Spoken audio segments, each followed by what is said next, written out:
Discomfort-Zone podcast. The idea to cross the ape man with the Anunnaki.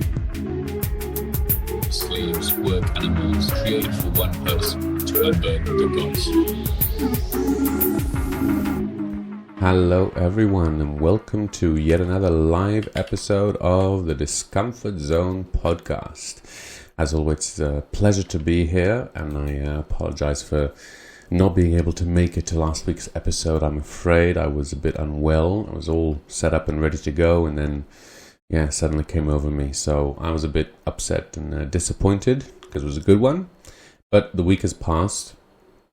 I have to admit the week has flown by for me. We have a lot going on here on the land. For those who are interested, since this podcast started out from the project, can you hear me okay? Is that a bit better? I think you can hear me a bit better now.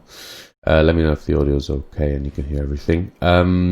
We've just had a lot of people sort of arrive now and come to work together on the land, and there's been a lot of movement in that area, which always sort of draws attention and time away from other things. So I'm here now, and I'm very glad. It's been a week since last, and 2 weeks since our last episode. Oh, Alien Honey, good to see you. Glad you're here. Did you get your subscription notification if you signed up? So it's great to be back. And without further ado, let's jump right in. And in fact, this week we sort of stopped last week right in the middle of things, and then got into a slightly off-topic discussion. And since it was a fortnight ago, I thought we'd recap a little bit of what we were talking about leading up to it. And we're talking about the story of Lemuria and now Atlantis. And Lemuria was a continent that had a certain, let's say, branch of human evolution that were gaining a lot of, were advancing in the more spiritual, the right hemisphere, feminine aspect of sort of understanding the universe. And that was the sort of identity, part of the identity of this species. And then Lemuria sank, and they knew about it before, so they left in time. And from the original Lemurians, 1,000 of them had reached this level, this state of immortality, enlightenment, and sort of a slightly different branch of evolution, a slightly more advanced species. And they were the ones who sort of started this new civilization in Atlantis, on this new continent that appeared after Lemuria sank. And so these 1,000 Nicoles arrived at the new island and sort of called the other Lemurians from around the world to come and join them in this new civilization.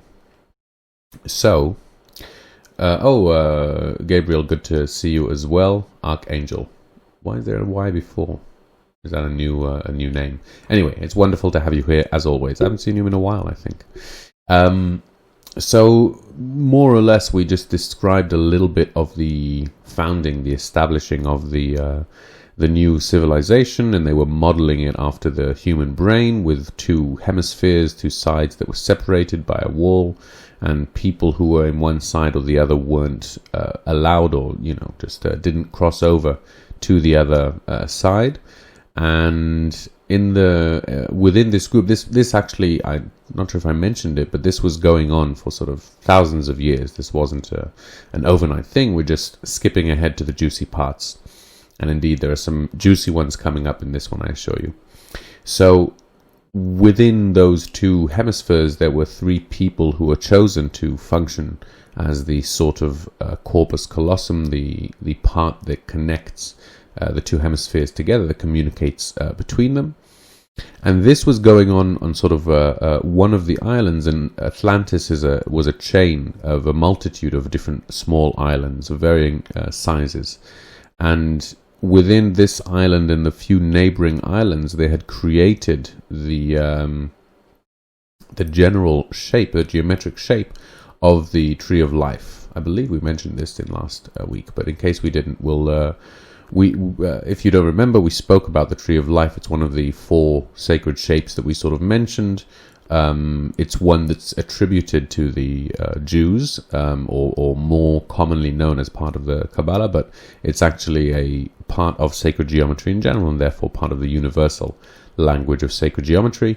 And this shape has 10 circles as part of it, and obviously these are sort of also represented three-dimensionally with spheres.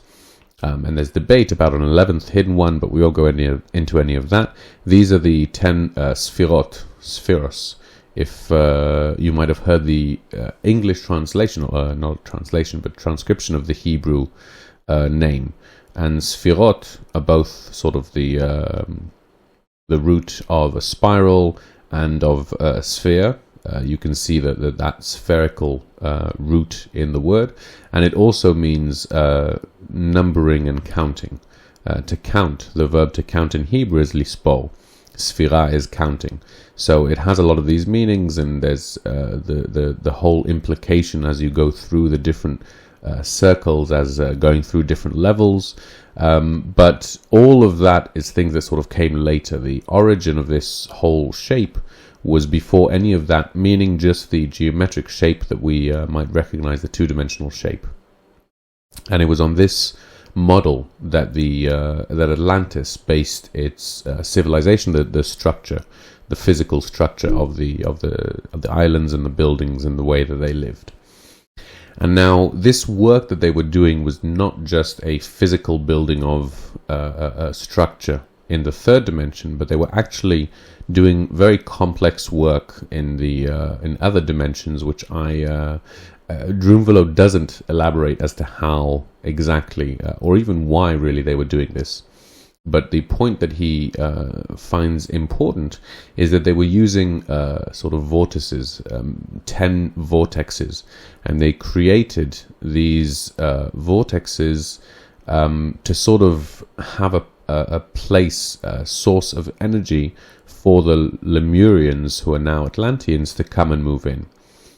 And so these new inhabitants of Atlantis were these different Lemurians who had spread around the globe, heard this call within this sort of alternate dimension call, to all the Lemurians to come to this new civilization in Atlantis and inhabit these vortexes that are now open sort of and free for life to move in.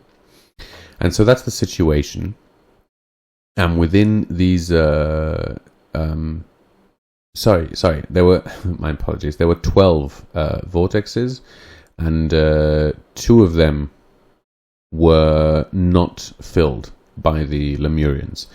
So 2 of them remained empty. No, I apologize. 8 of them were filled. I don't know why I wrote that. 8 of them were filled, and 2 of them remained empty from any Lemurians. They simply weren't any to come and move in. Now, when this happens, there's a force of nature which it doesn't.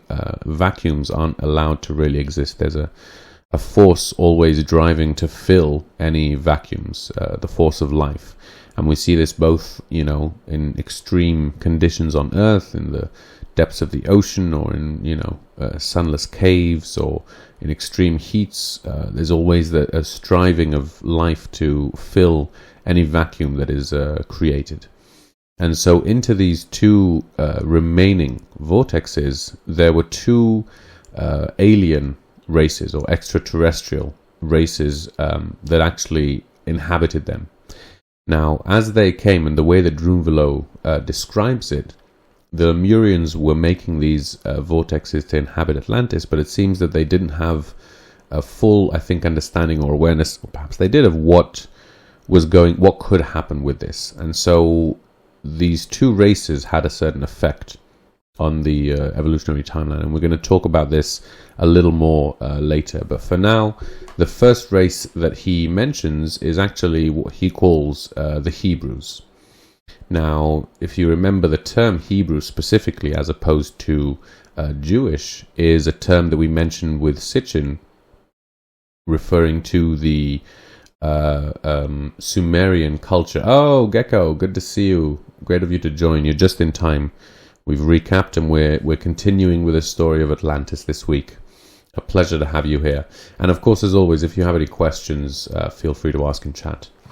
So in Sitchin's narrative, the story of the Hebrews is that Abraham actually came from a different religion that was in ancient, not Sumeria, in Nibiru. I apologize, in the capital, and this religion isn't quite specified where it came from, but it's clear that it was an old one that was, directly related to the beginnings of the Anunnaki and their influence on the human culture and human religion. So it's an interesting crossover again that, according to Drunvalo's narrative, or Thoth's narrative, the Hebrew species didn't sort of simply evolve from humans who are here, but were actually an extraterrestrial race that came into one of these a free vortex and planted themselves in the human evolutionary timeline.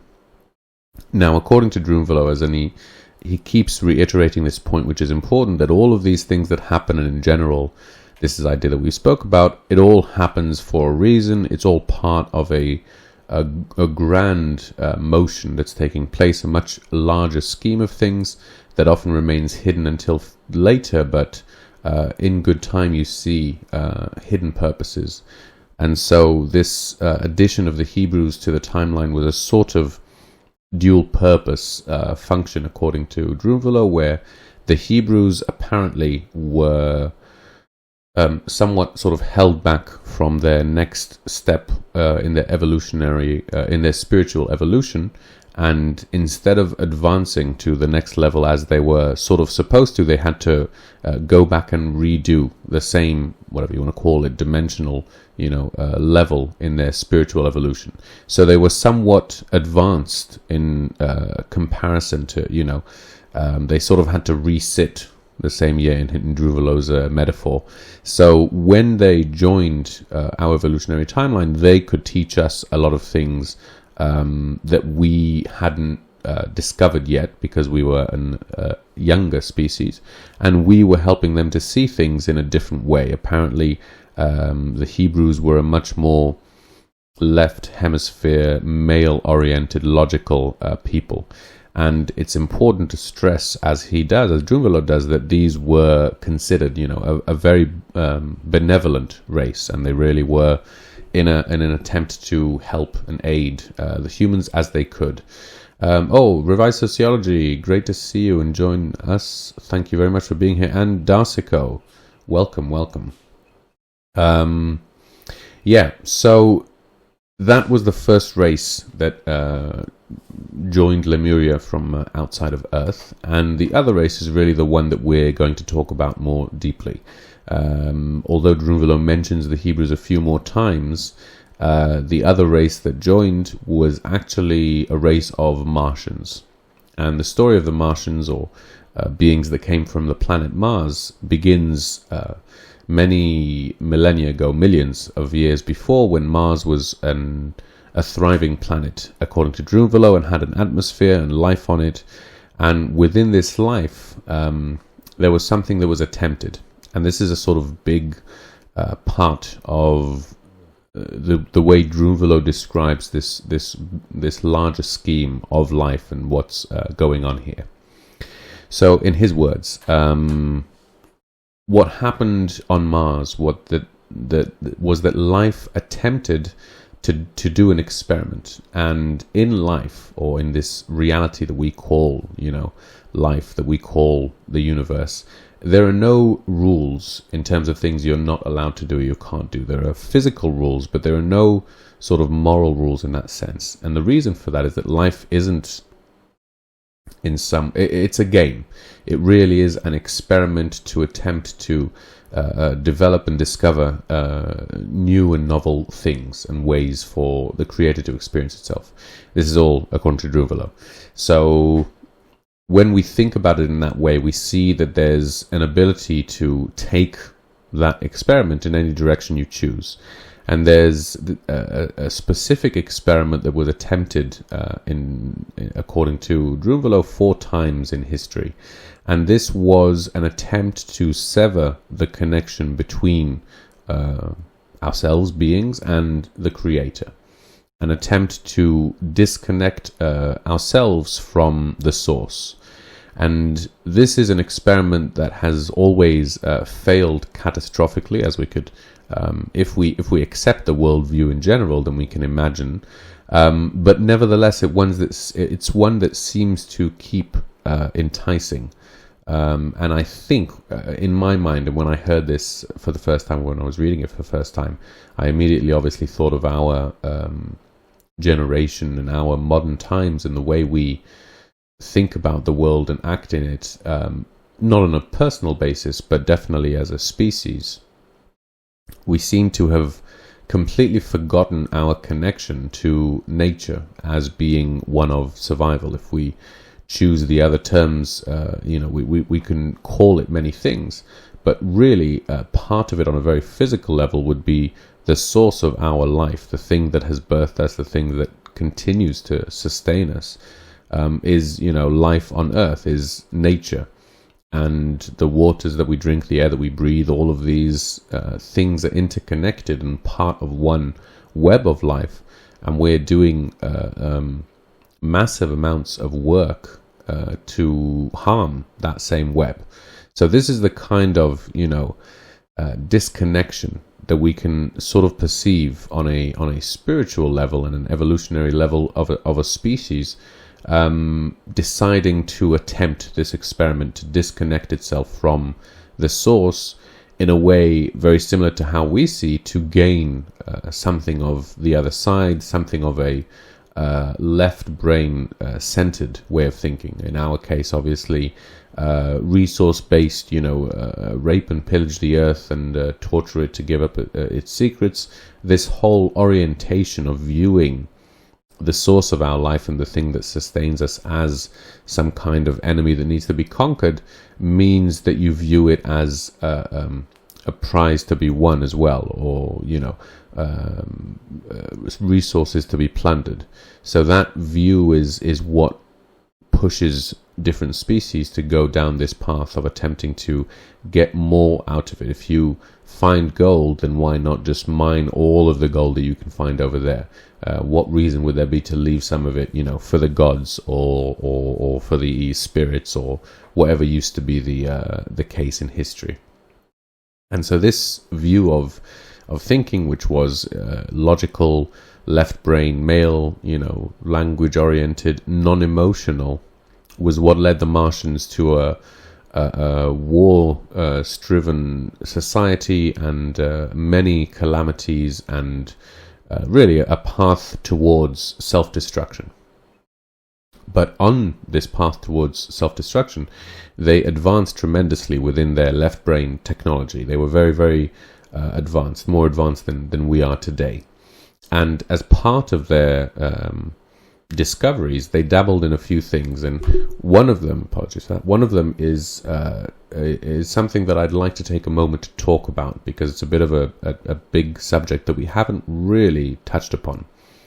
And so we're going to take a moment from the story about the Martians to talk about their dabbling, shall we say, in time travel. So what is time travel? Obviously, it's a concept that most of us are more familiar with from science fiction than from any kind of thinking about it, or even philosophically considering it and the ramifications. But what we're going to be doing is thinking about it sort of more scientifically, or an attempt to think about it more scientifically. And what time travel really is, perhaps this will help, I hope, perhaps it won't. But one way to think about it is teleportation.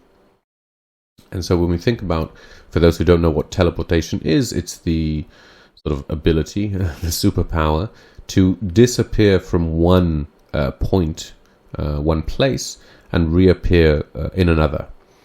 And in a way, we're talking a lot about science fiction here, because those are the examples that we're most familiar with, so I'm going to use them as references. in a way, this is what we sort of see with wormholes. They get sucked into a wormhole, which is what transports them in one point in space and get shot out at the other point. But as we know, space is intertwined with time. Each space has its own time. So if you travel through different points in space, you're traveling through different points in time as well. And so what can this mean when we think about wormholes or, superpowers are disappearing? Another way of thinking about it, which would correlate to what we're talking about with Drunvalo, is to think again in terms of dimensions and frequencies. And so we obviously consider ourselves, we usually think about it as a linear timeline, meaning there was a point in my past when I was younger, there is a point in my future where I'll be older, and there is the point that I'm at now, and this is a sort of straight line that leads from one point of birth to the point of death. But that's a very subjective point of view from the person experiencing it. This is how we experience time, but the experience of time can be thought about in a different way. So if we think about time as a concept and the way that we experience it, we can correlate. We can. I think most of us have the experience of time acting differently or being experienced differently. Time slowing down, time speeding up, time stopping still. We obviously have a lot of these examples in our language. I think this is a key, an important point to take note of, that when we talk about time, although it is sort of, the measurement of motion in the universe, it is also very much a subjective thing. So if we think about the linear path that we take in life, for those who know a bit of physics and quantum mechanics, there's a very famous theory, which is the theory of a multiverse, whereby there isn't just one a strain of reality from start to finish, where all of the waves of probability are just collapsing into one single option all the time. But instead, it's thought of more that there are infinite amount of different timelines, all coexisting and all separated by some means between the two. We might use the analogy or metaphor of a frequency again, where many different radio waves can be in the same place and coexist at the same time, and you would only pick up one of them at a time due to their different frequency. Rondon. I see. I hope I'm pronouncing this correctly. Nialon, welcome very much. Thank you very much for joining. I hope I didn't butcher your name. You can phonetically write it out if I got it wrong. Time, Rondon says, time is just the Earth's position relative to the sun. Well, but what about universal time, or when we talk about the creation or before the sun? That's definitely, unless that's a joke or a meme. But time, I think, in the broader sense, is the measurement of motion from motion of the universe.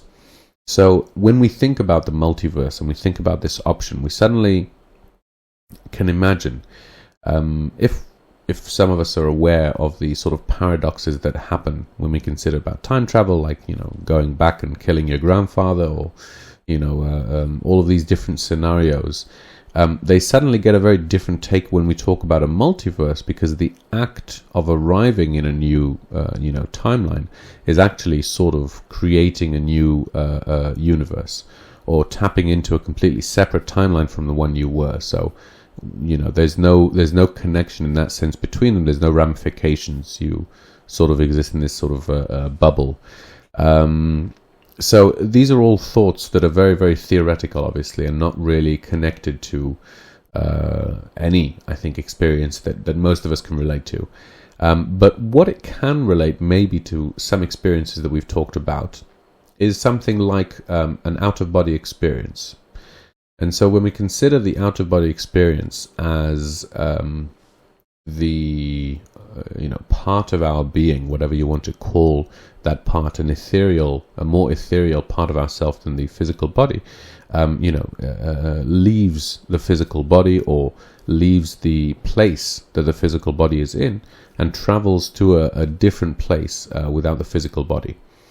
Now, if you'll remember, and for those who weren't there, in one of our episodes we mentioned the Tibetan monks who were not only able to do that, travel outside their body with their so-called astral body, but in fact then re-manifest, as it were, their physical body to where their astral body is. So if we imagine it as a sort of, two-step, they first have part of their being, their thought, leave where it is and go to a new place.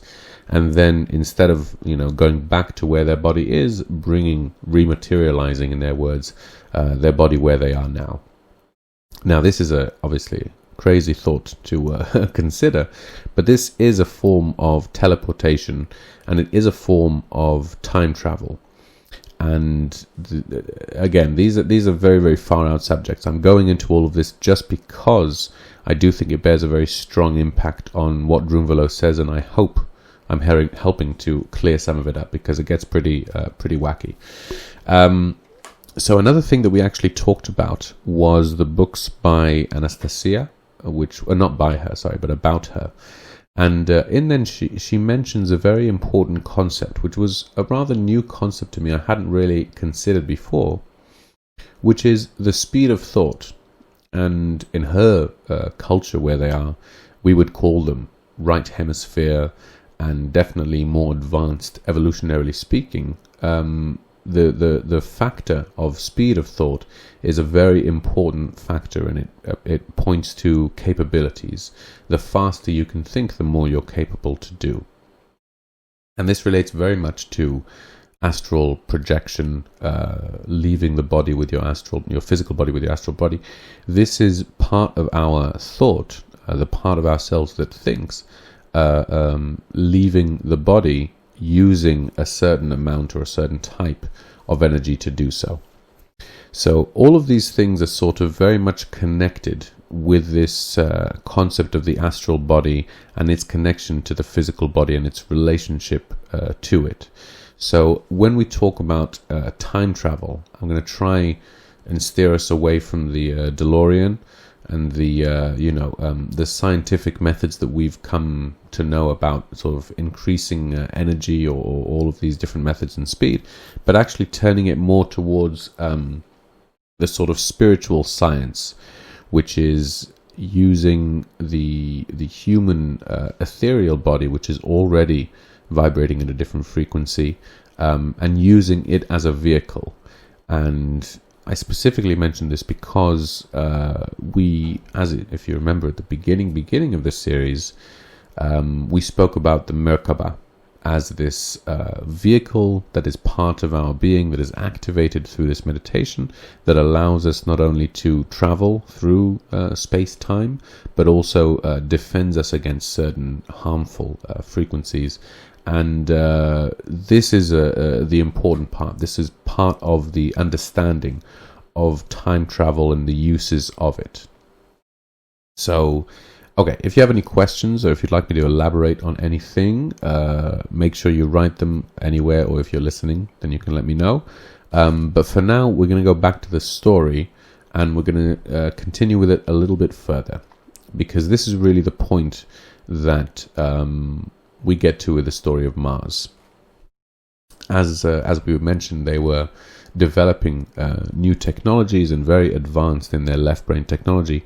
One of the things that they were developing, in Drunvalo's words again, was what he calls a synthetic Merkaba, meaning not a organic Merkaba as part of the spiritual advancement and capabilities of the individual, but a synthetically generated, scientifically created Merkaba that would do the same thing, that would function as a vehicle that can carry people through space and time, that can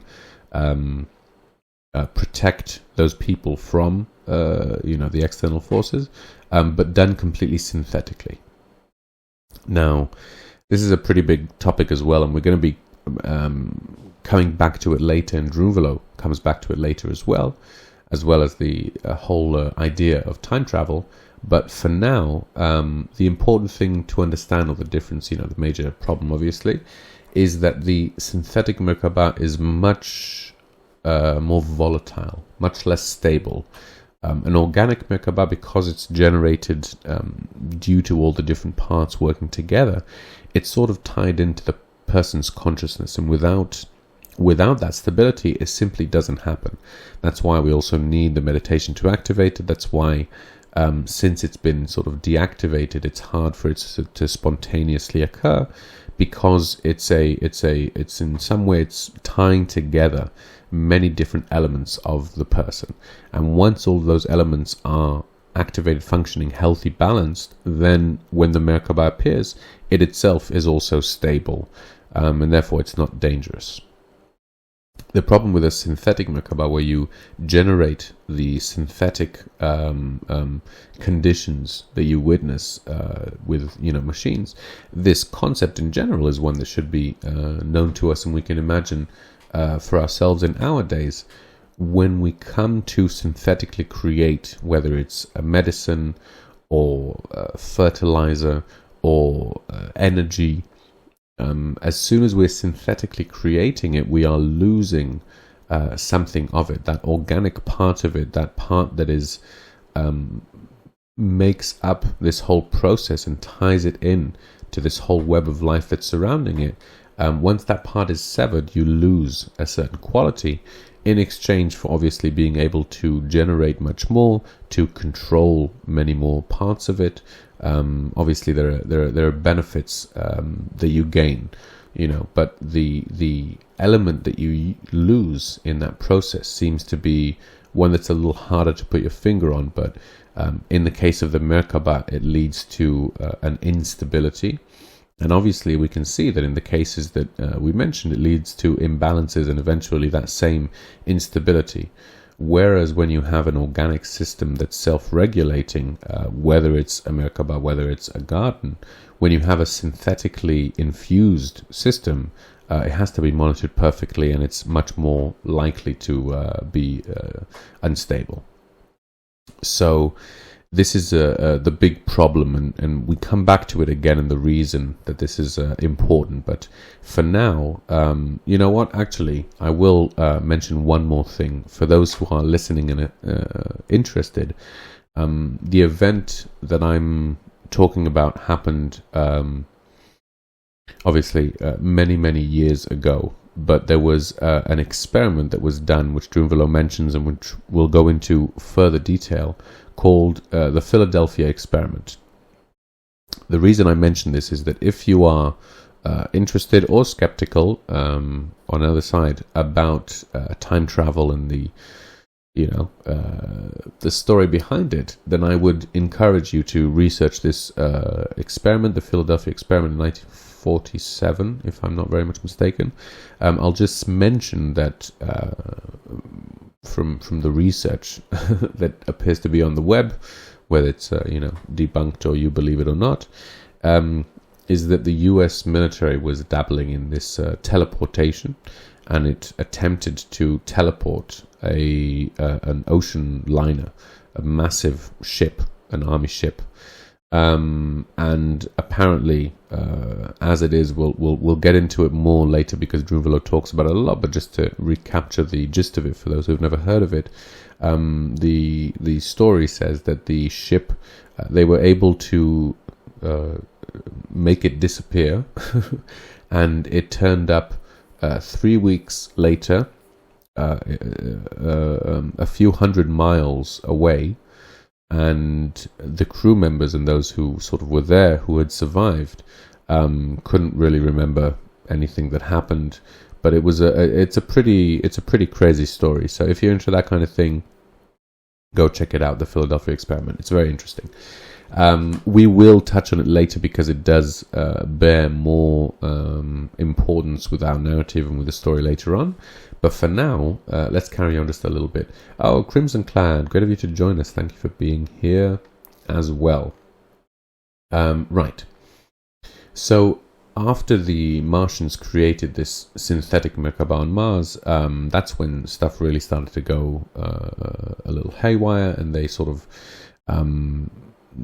began to both sort of lose control, and the atmosphere on Mars was beginning to change, and they had basically destroyed the planet to the point where it couldn't sustain life anymore, and indeed to the point eventually where we see the way that it is now.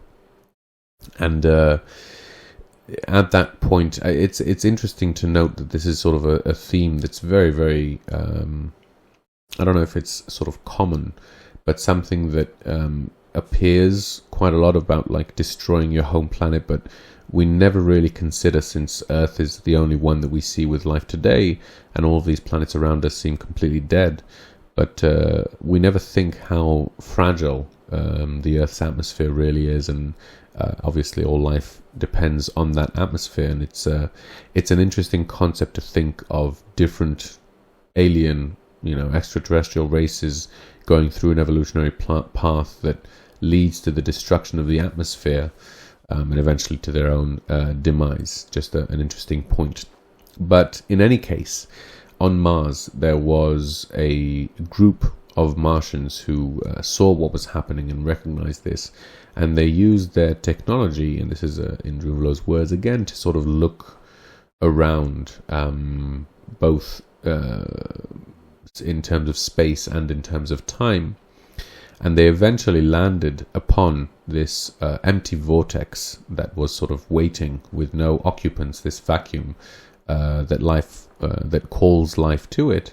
And the Martians heeded that call using the Merkaba, and actually left their home planet, which was being destroyed, and which was indeed destroyed eventually, to this unknown new planet and vortex that they could get into using the Merkaba and traveling through time that way. So if we think about sort of, the idea of a wormhole, etc., although Drunvalo doesn't specifically say that. Not a problem, Drunvalo, Crimson Clad. It's always wonderful to have you here. Well, I hope you get some creative inspiration. Or you just need to put in the hours, in which case, yeah. Oh, I'm glad. Enjoy. I hope my blabbering is soothing for your ears. Ammonia-based life forms.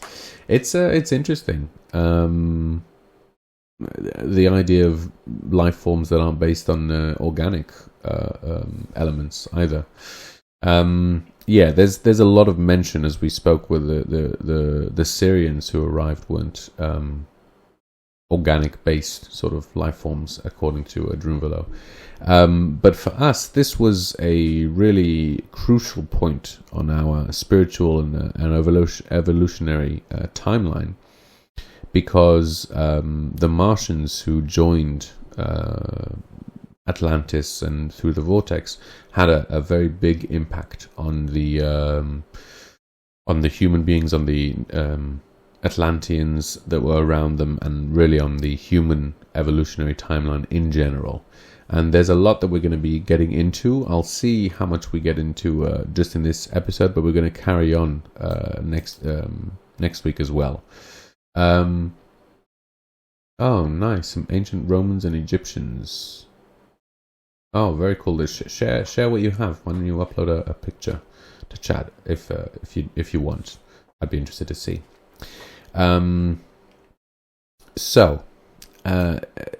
This is obviously a story that has many different facets, and as we go through it, this is all seemingly, as it were, in parallel to Sitchin's timeline.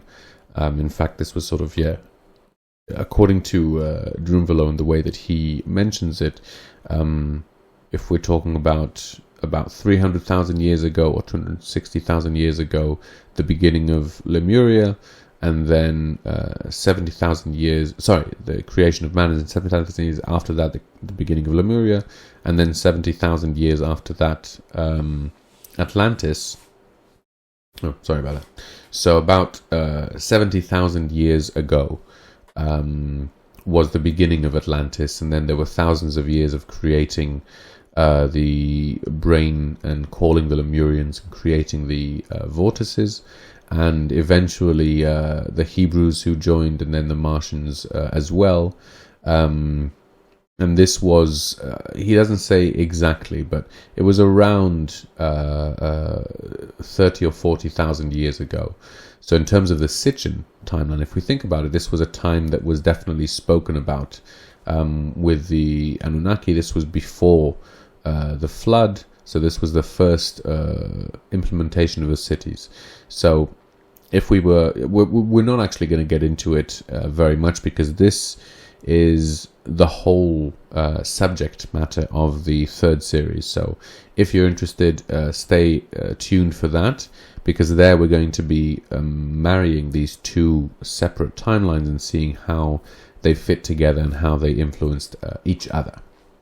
But for now, we're going to carry on with Drunvalo, and we're going to ignore all the paradoxes and the things that might have contradicted what Sitchin is saying. Mariano, great of you joining us. Well, just nice, just for the good stuff. We're talking about when the Martians joined Atlantis and affected the human evolution timeline.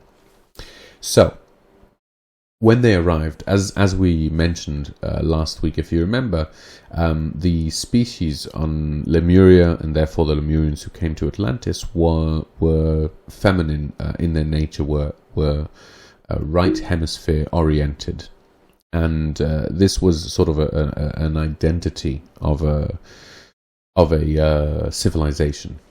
And the Martians, the Hebrews, in fact, were also were male oriented, but were very much in favor of learning this feminine aspect, and that was really what was missing from them in order for them to be able to advance, and that was what was holding them back, and they sort of understood this.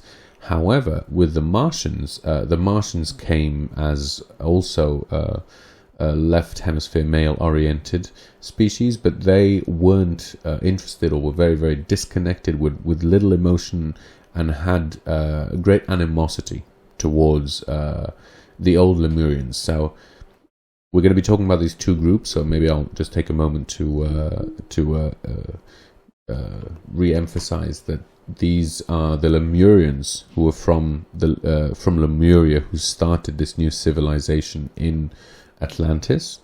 And then when we say the Atlanteans, that's everyone who was living on Atlantis.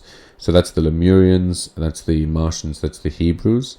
And within the Lemurians, when we're talking about them, we're really talking about the advanced, the Nacals. They're those who were there originally and who were part of this process. There seem to be two factions of the Lemurians and Hebrews and the Martians. However, at the beginning, where we are in the story, the Martians who came were actually very, very few in number. Sorry about that. And so when they arrived, they didn't have very much control, over Atlantis in general.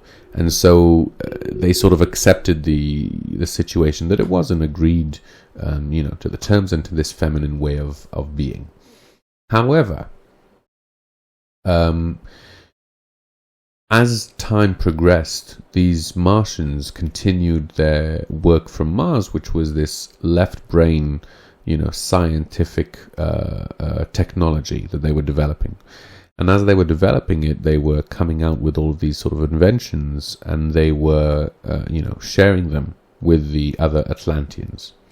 And so this is obviously, thousands and thousands of years that it's happening, but over time, the Martians who were developing more and more of this technology were sort of influencing the way that the other Atlanteans viewed the world, and really, changing their consciousness to seeing things through the male-oriented way.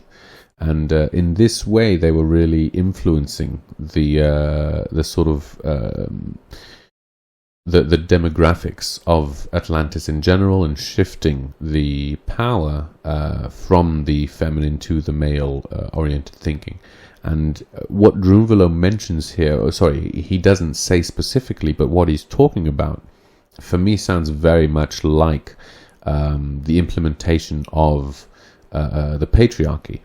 And so for a very quick, we're very close to the end, so this is going to be the final point, and we'll carry on next week from here, because it's a good place to stop.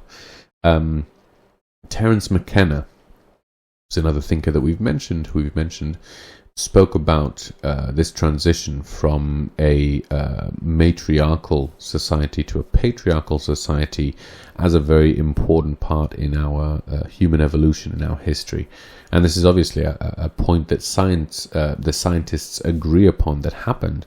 However, they attribute it to being obviously, within the last 10,000 years, give or take. There are still matriarchal tribes who exist, but we don't really have the records of a matriarchal civilization that existed before, that was turned into a patriarchy. However, we can, very, I think, easily think about this kind of situation if we were imagining a feminine civilization, of a feminine society, an emotionally connected, unified society that's based around cooperation. And again, I'm mentioning all of these things not in any way to offend, but we sort of imagine that kind of division when we think about male-oriented and female-oriented competition versus cooperation. As this idea of improvement, novelty, new technologies, new machines, more efficient ways of doing things, and of course, competition and improvement can lead to a change in consciousness and to a new way of thinking about it, which is, shifting the values from what they were in a matriarchal society to what they are in a patriarchal society. So this shift is what appears to have happened at that point in time, obviously over thousands of years, not overnight, but the power shifts, and with this, Drunvalo says that the positions of power, the monetary control, all of these systems come under the influence of this new way of thinking as well. So this is a very important point, and whether it happened, 30,000 years ago or 10,000 years ago, it certainly seems to be a very good point in time, I think, for us to reevaluate that decision, not just patriarchy and the subjugation of women specifically, but really more generally this male oriented, this left hemisphere way of looking at the world, of seeing our environment and nature as a competitor, or something that needs to be subdued, and constantly encouraging the competition which demands sort of categorization and comparing and showing who is better and worse. That whole way of thinking, that whole societal design and structure is a choice. It's one method of doing it that we've been going at pretty hard for quite a long time, and perhaps as we see a very strong feminist movement growing over the last 200 years and 100 years and 50 years, and indeed today, we can see not only a feminist movement of accepting women as equals, but the implications of that, of seeing the value and indeed the uniqueness in that feminine point of view. And again, this isn't sort of women or gender based.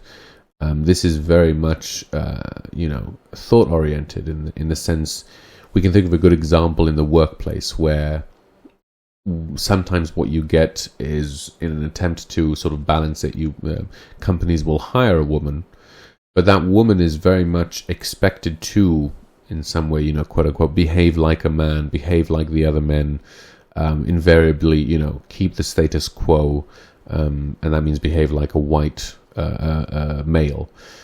This means that it's not actually achieving that balance that we are striving for. It's not actually having a woman, give her input, because it's again going to be narrowing it to the same view, the world view. It doesn't matter if that person, whatever that person's agenda is, what matters is that worldview that needs to change. And this is again the same in all different faculties of not just obviously business, but any type of societal organization. And maybe we'll bring it round nice for the end, but talking about the eco-village and a community living together in any size, one of the things that I think is very important for us to sort of try and remember and try and change and implement from now on is this thought of cooperation, which comes from seeing the value in everyone and in every part. Instead of us sort of judging to see where there's waste that we can sort of trim the fat and get rid of and make it leaner and more efficient, as seems to be the case with a lot of different systems that we've had, imagining a system where we can accept everyone as having a certain value, a certain perspective, a certain worldview that can help us. And I think that although in Drunvalo's story this was sort of the demise, the beginning of the end, that acceptance of a different worldview, but definitely it should be balanced, that there shouldn't be one worldview that we all need to accept, but there should be a multitude of worldviews that we can sort of entertain and choose from and experience. Okay, wow, that was a long rambling in the end. I hope that was coherent enough for you to get something out of. But those were my thoughts. Wow, Krim, I'm sorry, I saw it also halfway, but it's that's really good. Those are your drawings. That's really nice stuff. I'm afraid those who are listening or on video won't be able to see it because it's just in live chat. So if you want to catch it, you got to join the live chat next time. But anyway, okay, nice. I skipped to the end. It says, "Olev, ignore all this and don't read it out loud." Thank you. Obviously, a fellow speaker. What is it called? Presenter. Yeah. Nice. So, okay, we got to a pretty good place, really, in the story. As we come up to it, is there going to be a show afterwards? Let me know meanwhile. But at this point in the story, really, there's a big change that happens that we're going to be talking about next week, which is there is, in fact, another pole shift. Not as big as the one that was between after Lemuria and before Atlantis, sort of the reason that Lemuria sank. But nonetheless, one that caused a change in consciousness, and this is the point that we're going to pick up on next week. So that's it for now for the story. Yes, wonderful. So there's a show in 7 minutes post up. Please make sure that you stay on for that. I really hope that I actually didn't post this week. I'm ashamed to say I haven't been very active over the last. I don't know how long it's been, but there's this balance of just when things are going in one direction, it's hard to navigate the energy to another direction as well. But anyway, if you post on Hive, then make sure you join the show. And Krim, do you have a show afterwards? Let me know. I'm sorry, I never find out these things. I know that I think last week there wasn't, so I hope there is one this week as well. Yes, that's it for me for today. We have a few more minutes to chat if you have anything to say in there, but I assume, I don't know, but I assume some of people listen to this show offline, not offline, but later on podcast apps, and at that point, I think I'm just saying you can probably leave at this point. We're not going to be going any further in the narrative. I'm just going to be having some fun with chat. So we always have a few minutes at the end. It's really hard to time it exactly. I don't know how other people do it, and certainly it used to be in radio, but it's like, I guess because you have a show and they do cut people short sometimes, don't they? have this interview and then they got to just have like a few minutes and then just, okay, that's all the time we have. Thank you very much. He's mid-sentence. So I guess that's how you do it. But what if you're the one talking? Then I have to because I can't cut myself off mid-sentence. That would be very, very silly. You got about 900 years to cover. Yeah, you hate missing shows. Yeah. No, I don't think a show is slowly dying. Don't say that. I feel very much the same way. It was only a couple of weeks ago that I couldn't make it to the other show. Because my son wasn't feeling well. So I feel really bad. I really appreciate all of you here in chat for listening. Those who came to listen to me and on here for post up. No, you just keep babbling until it cuts you off. Yeah, I guess that might be the way to do it. But then I cut it off because I put the music on. I play myself out. So that's also an interesting one to try.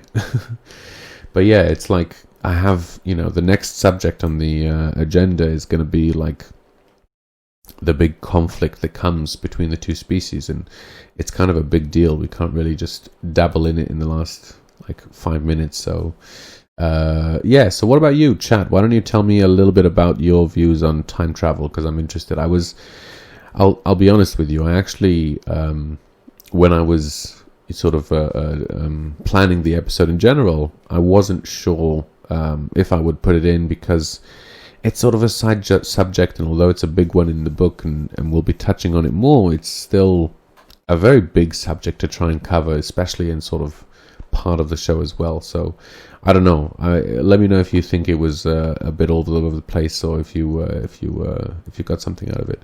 You don't have yes, probably if there was a drug. Well, DMT, right? I mean, what's DMT if not time travel, space travel, any kind of travel? Yeah, I mean, and in general, there's a yes, Drunvalo, not Drunvalo, sorry. Dimitri Martin, who is a wonderful stand-up comedian, if you haven't heard of him, has a joke that says, I can time travel, but only forward at the speed of time, which is great. I think that's how he phrases it, but it's something along those lines. It's not a medium. Yeah, time in general isn't anything. Time is really our understanding of, or our experience of. And then time is experienced very, very differently for different beings. So, yeah, time and substance. Space is an interesting one as well. But yeah, we consider space. We barely understand time and space on a cosmic scale, so I certainly don't presume to know. Definitely. Well, let's face it. This podcast and everything I'm talking about, and really my whole being is a real farce. It's all pretend, make-believe games. It's all words. It's all nonsense. So I hope nobody takes me too seriously, and I hope I don't think any of this is any more true than anything else, or less true than anything else, or indeed what is truth. So it's all fun and games, but it's interesting to think about. At the same time, I say all that, and I honestly do believe that, and I really do believe that this reality is, in one way or another, a good way to think of it would be an illusion. But then that doesn't mean, what do you make of experiences that you have? And even if the memories of those experiences are, mistaken or wrong or change over time, we still hold those experiences as sort of sacred and being one of the few things we consider to really be real and in existence. So I've had some very unusual experiences, as I've mentioned, especially with this book, and it's hard to sort of, to ignore those things if we consider experience to be, some kind of sign of truth or something for us to gauge with. Is this title true? Title. I'm not sure what that means. I don't know that one specifically, but there are a few very interesting stories of people who claim to be time travelers who came back, in time or whatever. So if you're interested in that kind of thing, feel free to check it out. I might remember to put a link. I'll try and find it. There was a few good stories that came a while back. Maybe next week for the show, I'll try and get a few links and remember what it was. Anyway, I've been Olev. Thank you very much for joining me for another episode. then, have a good one.